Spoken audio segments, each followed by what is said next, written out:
Hello friends, back to Bhavani lifestyle. இந்த அடுப்பில் பால், இந்த அடுப்பில் டீ, இந்த அடுப்பில் நேற்று செஞ்ச பிரியாணி கொஞ்சம் இருக்குது, சூடு பண்ண ஆரம்பிச்சாச்சு. பழைய பிரியாணி, பால், டீ.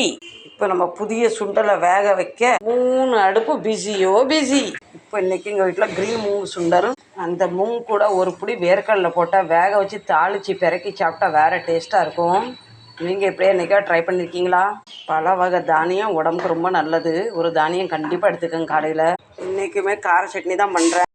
தேங்காய் வாங்கி சட்னி வைக்கலாம். 40 ரூபா ஒரு தேங்காய். எலுமிச்சங்காய் சைஸில் தேங்காய் இருக்குது. ஒரு தேங்காய் ஒரு சட்னி பற்ற மாட்டுக்கு. இன்றைக்கி உங்கள் வீட்டில் பிரேக்ஃபாஸ்ட் கண்டிப்பாக சொல்லுங்கள். சத்து மிகுந்த வேர்க்கடலை க்ரீன் மூங் பிரேக்ஃபாஸ்ட் ரெடி. தோசையை சுட்டாச்சு. வாங்க அனைவரும் நம்ம தோசை சாப்பிடலாம். இப்போ 2 சோளம் 2 ஒரே நேரத்தில் கேஸில் சுட்டு எடுத்துக்கலாம். இப்போ 2 3 நாள் அவிச்சு சாப்பிட்டது போர் அடிக்குது. இப்போ நம்ம சோளம் உப்பு போட்டு